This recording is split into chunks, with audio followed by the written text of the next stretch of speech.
Evening everyone. आप सबका एक बार फिर से हमारे अवेकनिंग विद शिवालिक वीडियोस में बहुत बहुत स्वागत है।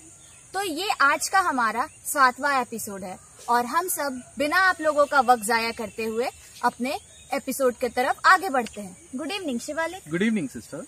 शिवालिक, आज जैसे आजकल हम सब जान रहे हैं कि परिस्थिति दिन पे दिन बहुत बिगड़ रही है, तो आप आज हमें ये बताइए कि हम मुश्किल परिस्थिति में भी खुद को मोटिवेटेड और खुश कैसे रखें, क्योंकि खुशी में तो सब लोग खुश रहता, लेकिन दुख में जो मोटिवेटेड रहे वही लोग कुछ हटके लोग होते हैं। तो आप इसके बारे में क्या बताना चाहेंगे? सिस्टर, ये बहुत इंटरेस्टिंग टॉपिक है और ये आज के सिनेरियो का सबसे महत्वपूर्ण पार्ट है, क्योंकि क्या होता है कि जब हम खुशी की सिचुएशन से गुजर रहे होते हैं उस समय हम खुश हो जाते हैं, बट लेकिन हम दुख के सिचुएशन से जब गुजर रहे होते हैं तो हमारी एनर्जी लेवल जो होती है वो कम हो जाती है।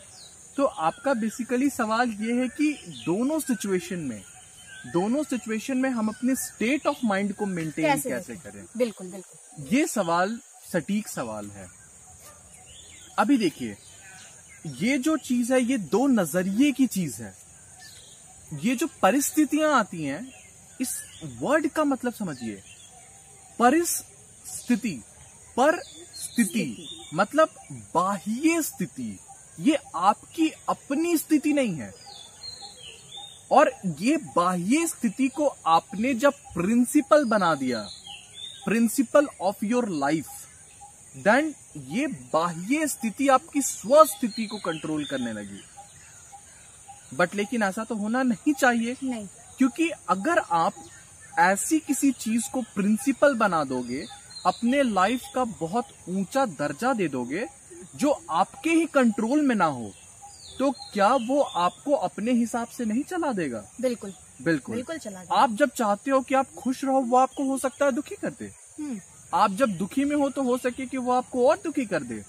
वो हो सके आपके बिल्कुल ही विपरीत हो। जी जी, क्योंकि परिस्थिति आपके हाथ में नहीं है। यू कैनॉट कंट्रोल द परिस्थिति। So what you have to do, आपको क्या करना है, अपने फोकस को बाहरी वर्ल्ड से निकाल करके अपने अंदरूनी वर्ल्ड पे शिफ्ट कर देना है, अपनी इंटरनल चीज पे शिफ्ट कर देना है। इसका मतलब समझिएगा डीपली। क्या होता है, जब हम बाहरी वर्ल्ड से अपनी फोकस को इंटरनल चीज पे शिफ्ट कर दें, दैट इज हमारी खुशी, हमारी शांति, हमारी सुख, हमारी समृद्धि के लिए हम ये काम कर रहे हैं, ना कि इस पर्टिकुलर चीज को करने के बाद ये होगा इसलिए हम ये काम कर रहे हैं। नहीं, हम अपने खुशी के लिए, डिजायर के लिए, पैशन के लिए ये काम कर रहे हैं। तो जो आपने सवाल पूछा कि हर परिस्थिति में कैसे खुश रहें, ये परिस्थिति चाहे जो भी हो, पहला चीज ये आपके कंट्रोल में नहीं है।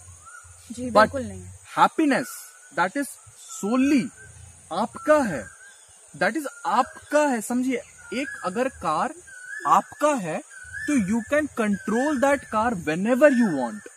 आपको उस कार को रात में 12 बजे चलाना हो, 2 बजे चलाना हो, सुबह चलाना हो, दोपहर को चलाना हो, आपको जब भी चलाना हो, आप उस कार को चला पाओगे, क्योंकि वो आपका अपना है।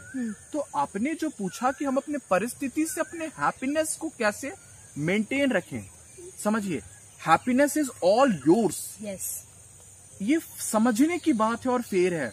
इसलिए मैं इस पे ज्यादा जोर दे रहा हूं कि ये जो परिस्थिति हुई और ये जो आपकी स्थिति हुई, ये कहीं से कनेक्टेड नहीं है। ये समझने का फेर है। बिल्कुल बिल्कुल सही बोल रहे हैं आप। ये चीज मैं भी एग्री करती हूँ आपसे कि आप बिल्कुल सही बोले। लेकिन शिवालिक, आपने इस चीज का निवारण तो बताया कि ये हमारे प्रॉब्लम में कहाँ प्रॉब्लम है, बट आप ये भी बता दीजिए हम दर्शकों को और जितने भी लोगों हैं कि आखिर ये किया कैसे जाए, कैसे बाहरी दुनिया से खुद को निकाल के ये समझा जाए कि मेरी स्थिति को कंट्रोल करने वाला सिर्फ मैं ही हूँ। इसके बारे में आप बता दीजिए थोड़ा। अच्छा, आपने जैसे पूछा कि आपकी हैप्पीनेस, आपकी प्रोस्पेरिटी, शांति, ये जो आपकी है, बिल्कुल, yes, this is solely yours. हाँ, ठीक है। तो इस चीज को आपको अपग्रेड करना है या मेंटेन करना है अपनी लाइफ में, ठीक है। तो आप ये पूछना चाह रहे हो कि इसको कैसे मेंटेन करें? इसको कैसे मेंटेन करें? इसको अवेयरनेस से मेंटेन करना होगा। आपको हर समय ये सोचना होगा कि बाहर अगर 10 लोग हैं, उन 10 लोगों का विचार जो है आपके प्रति वो सेम नहीं हो सकता है जी। ये तो बिल्कुल हर एक लोगों का। कोई आपको अच्छा मानेगा, कोई आपको बुरा मानेगा। बिल्कुल। तो जो अच्छा मानता है वो तो आपके फेवर में है, आप क्या करोगे, उस चीज को लेकर के खुश हो जाओगे, ठीक है जी। बट लेकिन जो बुरा मानता है उसका क्या, आप दुखी हो जाओगे। बट मैं आपको यही चीज समझाने की कोशिश कर रहा हूँ, जो आजकल लोगों में हो जा रहा है, बुरा मानने वाले से, जो आपके लिए बुरा मानते हैं उनसे आप दुखी हो जाते हो, आपकी और उनकी संबंध में खटाश आ जाती है। तो मैं आपको यही चीज बताना चाह रहा हूँ, वो जो सोच रहे हैं आपके बारे में, ये आपका अपना ओरिजिनल सेल्फ नहीं है, वो उनकी सोच है, उनकी सोच है, समझे? अगर एक सिचुएशन दोगे, उस एक सिचुएशन पे 10 लोगों की अलग अलग मान्यताएं होंगी। जरूरी नहीं है कि वो 10 लोग सही हो, उसमें से कोई एक सही हो। जिसकी मान्यता ईश्वर की मान्यता से मिल जाती है, उससे आप सही मान सकते हैं, क्योंकि वो 10 लोग जो आपके बारे में अलग अलग सोच रहे हैं, क्या वो उनकी बनाई हुई दुनिया है? बिल्कुल नहीं, वो इस ईश्वर की बनाई हुई दुनिया है। तो जिसकी भी सोच उस ईश्वरीय सोच से, उस ईश्वरीय जो ईश्वर का जो पर्टिकुलर गाइडलाइंस है उससे मैच कर रहा हो, तो उस चीज को आप अपने लाइफ में धारण कर सकते हैं और उस चीज को एक्सेप्ट कर सकते हैं।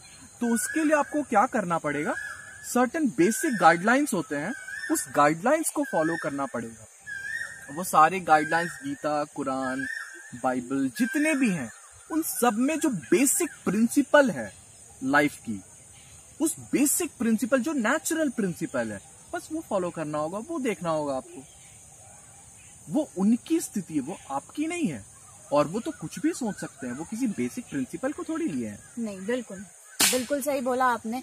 तो दर्शकों, आपने सुना कि हमें हर परिस्थिति में कैसे खुश रहना चाहिए और खुद को कैसे मोटिवेटेड रखना चाहिए, क्योंकि यहाँ पे आजकल बहुत ज्यादा ही नेगेटिविटी हर जगह फैल गया है। तो दूसरों पर अपनी खुशी थोपने से अच्छा है, दूसरों को ब्लेम करने से अच्छा है कि खुद पे अपने ऊपर विश्वास रखें और अपनी खुशी खुद में ढूंढें।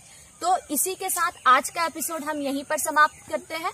कल फिर मिलेंगे अगले न्यू मोटिवेशनल वीडियोस के साथ। Thank you so much everyone. Thank you.